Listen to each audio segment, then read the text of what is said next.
Hello students, welcome back in BBVN online class.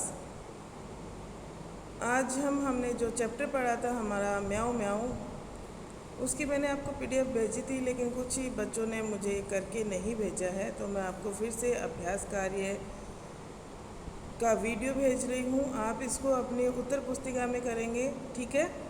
देखो, हमारा यहाँ पे जो कहानी के अंदर सुहानी की बात की गई थी, उसी के प्रश्न दिए हुए हैं। सबसे पहला प्रश्न है सुहानी की बात में से दिया हुआ है, तुम्हें अपनी दोस्त सुहानी याद है न? उसका एक दोस्त भी था, उस नटखट दोस्त का नाम लिखिए। अब इसका उत्तर है सुहानी का दोस्त गोलू नामक एक नटखट चूहा था। सुहानी का दोस्त कौन था? नटखट चूहा था। क्या नाम था उसका? गोलू। ठीक है, आप ये कर देंगे। आप कोई और भी सुहानी का दोस्त लिख सकते हैं, लेकिन इसमें दोस्त के नाम पे चूहा ही दिखाया गया है, या फिर चूहा ही दिखाया गया है, जिसको हम उसका दोस्त बता देंगे, क्योंकि उसने उसकी नाक पे चूटी काट ली थी, तो वो नटखट ही होगा। दूसरा प्रश्न है, इस कविता में बिल्ली की आवाज़ किसने निकाली? उसका भी नाम सोचो। देखिए, इस कविता में बिल्ली की आवाज़ एक लड़की ने निकाली है। मेरी कल्पना के अनुसार उसका नाम कोमल है। उसका नाम क्या है? उसकी कल्पना के अनुसार कोमल है। जो लड़की सो रही थी, जिसको चींटी काटी थी, उसका नाम यहाँ पे बताया गया है। और सुहानी कौन थी? अगर सुहानी उस लड़की की दोस्त जिसको चूहे ने काट लिया था, अगर वो होती तो वो उसको बचा लेती।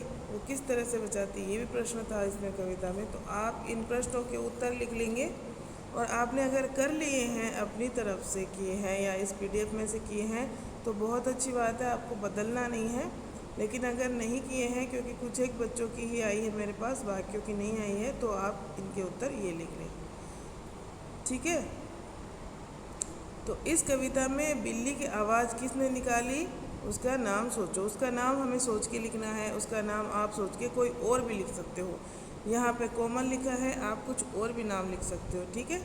सविता भी लिख सकते हो, रमा भी लिख सकते हो, कोई भी नाम लिख सकते हो। नेक्स्ट आपका थर्ड प्रश्न है, अगर सुहानी इस लड़की की दोस्त होती तो क्या करती? यहाँ पे लिखा है कि अगर सुहानी इस लड़की की दोस्त होती तो क्या करती। देखिए, यदि सुहानी उस लड़की की दोस्त होती तो वह उसे भयभीत नहीं होने देती तथा चूहिया को भगा देती।